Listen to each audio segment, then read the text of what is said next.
Жаңадан осы жарыстың алдында ғана біткен ат тасымалдау көлігі.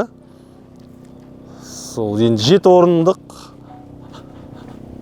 Бұл жерде аттардың аяғына жарақат бермейтіндей арнайы осы ауыл шаруашылық өндірістеріне заводтарда жасалынатын резеңкені төседік. Резеңке? Иә, бұл жерге. Жүгендер, 5 жылқының жүгендері. Иә, өзіміздің Қазақстанның өнімі, осы Шығыс Қазақстанда шығаратын мынандай бір керемет оюы бар. Ырымдап, өзіміздің ою болсыншы деп, аттарымыз сән салтанатымен болсыншы деп, осы оюларды таңдап алған болатын. Өзім жеке барып. Мына жақта ер-тоқымдарды көріп тұрмыз. Бұл ер-тоқымдар, қарасаңыздар, арнайы ұзақ қашықтықтарға арналған, жылқының шоқтығын, жон арқасын қажамаюға арналған, және де салмағы өте жеңіл. Бұл жерде үзеңгіні, мынау айылды, тартпаны барлығын қосқандағы салмағы 3,5-4 килограмм. Өте жеңіл, және атқа ең бастысы иығын баспайды, сосын белін ұрмайды деген сияқты. Және шабандоздарға да қолайлы етіп жасалған, каучуктан жасалған. Каучук, иә? Мынау пластмастан. Шлем енді негізі бізге атқа отыратын шлемдер белгілі, олар ұзақ қашықтыққа қолайсыздық тудырып жатады кей кезде, ауыр болғандықтан бастан сырғи береді шабандоздарға. Сол себептен біз бұл жолы жаңағы мотоға, жаңағы велосипедке арналған сондай бір әмбебап жеңіл каскаларды таңдаған болатынбыз. Мына жақта тоқым саласыздар ма, тоқым төсесіздер? Иә, бұл жаңағы сол қара ер-тоқымдардың солармен бірге жүретін. Бұл тоқымдардың бір қызығын қарасаңыз, ерекшелігі астыңғы жағы резеңке, және де мына жағындағы өте ауа өткізгіш, су тиген бетте кеуіп отырады, яғни атқа қосымша бір салмақ салмайды, өте жеңіл, тез кеуіп отырғанына жәрдем етеді. Айтпаппыз ғой, қанша бұл? Шамамен енді Қазақстанға келуімен 100 мың шамасында болады ғой. 100 мың теңге. Қателесіп тұрмын мен. Қателесіп тұрмын. Шамамен бұл ер-тоқымдар Қазақстанға келу жолымен барлығымен қосқан кезде 180-190 мың теңге. 200 мыңға жетпейді.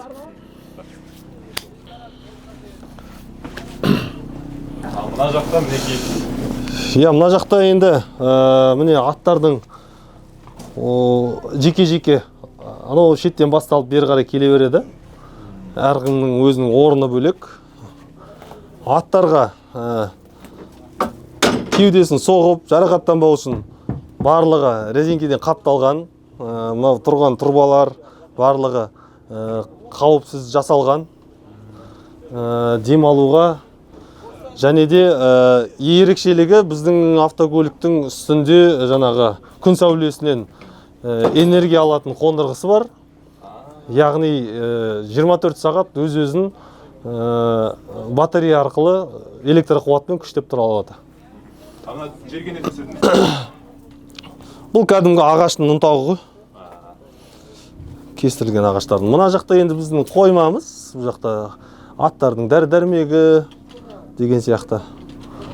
Мына жақта сол су жылытқыш, біздің суға түсетін орнымыз да бар, дәретке баратын дәретханамыз да бар. Осының ішінде алыс жолдарға шыққан кезде сол шабандоздарға, ат-сейістерге, жаттықтырушыларға жағдайдың барлығын жасау үшін осындай Allure компаниясының бізге берген сыйы, бізге берген сондай бір үлкен құрметі десек болады. Бұл енді атбегілерді құрметтеу, бұл адам өз-өзін құрметтеу болып саналады. Себебі қазақпен жылқының байланысын өздеріңіз білесіздер. Біздің салт санамыз, салт дәстүріміз, тарихымыз етене осы жылқысымен байланысты болғандықтан жылқыға деген көңіл, жылқыға деген қарым-қатынас осылай болу керек деп санаймыз.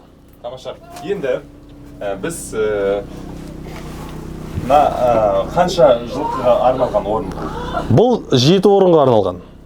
7 орынға арналған. Енді қажеттілік болған жағдайда 8-ші атта да бұл жерге сыйдыруға болады, бірақ қазіргі таңда 7 ат қолайлы емін-еркін тұруға арналған.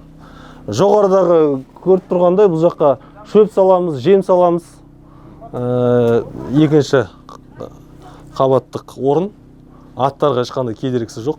Барлығы автоматизацияланған, иә, мына жерде? Иә, бұл осы аттардың көтерілу есігін көтеретін, түсіретін қондырғы. Дәл осындай бізде кішігірім екінші есік бар, ол ар жағынан енді апаттық жағдайға арналған, иә. Мына жақта аттар тынығады. Иә. Ар жақта, қателеспесем, шабандоздар және бапкерлер тынығады.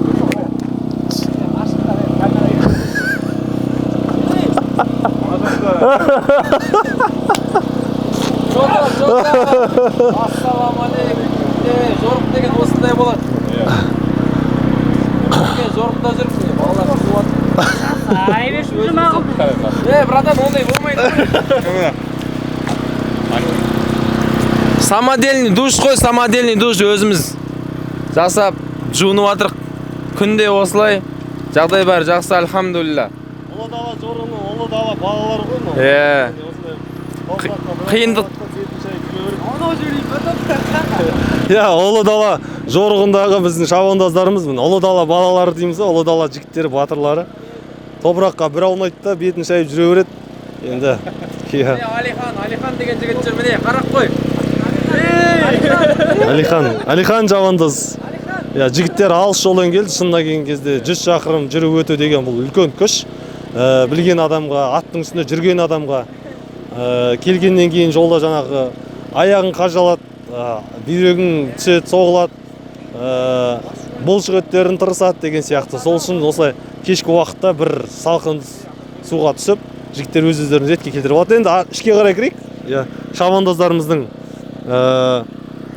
тынығатын жері, жолға жүретін жері. Бізде Аяқ киім шешіп кіреміз, иә? Анда ұсыншылар баспа, анда жасынды баспа.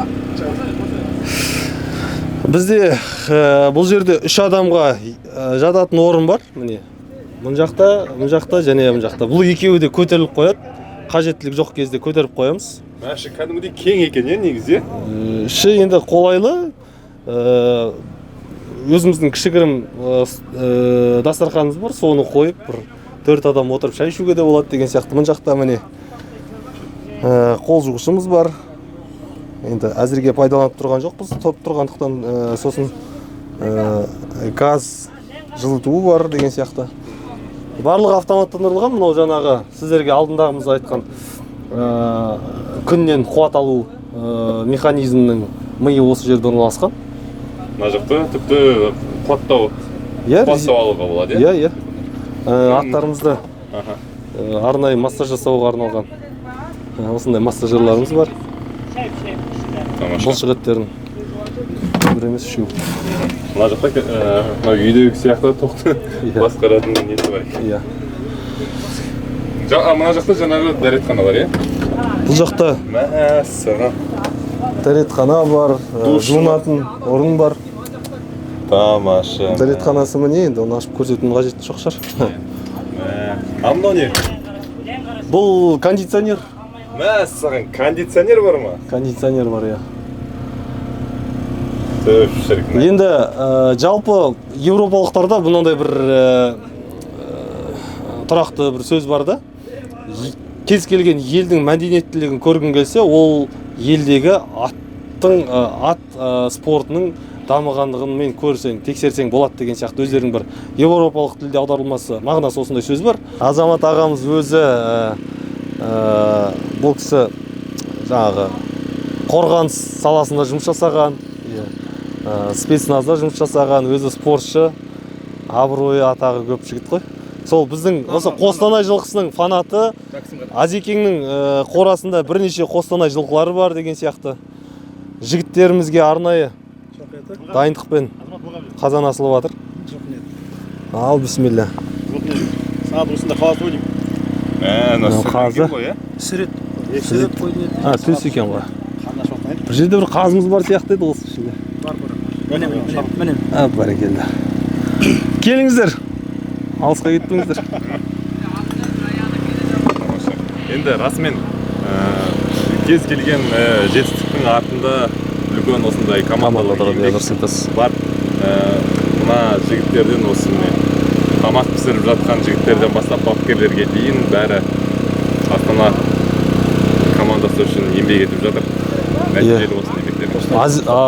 Жаңағындай айтмағанымыздай Азамат аға бұл жерде аттар келген бойда өздерінің қазықпен тұрған қолайлы жеріне келе қалады. Қазықтары қағулы тұрады, шабандоздардың асулы тұрады. Бұл жердегі маңызды көлік дұрыс жерге тұру керек, аттар жел жерге, ық жерге деген сияқты. Енді оның ұсақ түйектерден тұра алады ғой өзі. Үлкен жеңіс ұсақ түйектерге қаншалықты көңіл бөлесіз, соған байланысты. Енді ондай ұсақ түйектердің барлығын алдын алу үшін осындай ардақты ағаларымыз болу керек. Және де алтын бауырларымыз қасымызда болу керек, Елжан бауырымыз сияқты, Елжас бауырымыз сияқты міне. Бұл сіздерге бір сырды айтайын. Біздің командада Қостанай жылқысын жақсы көретін, сол тұқыммен қалжың түрде айтайық, ауыратын сондай бір жанкүйер жігіттерден құралған команда. Фанаттар, өз ісінің фанаттары десек қателеспейміз.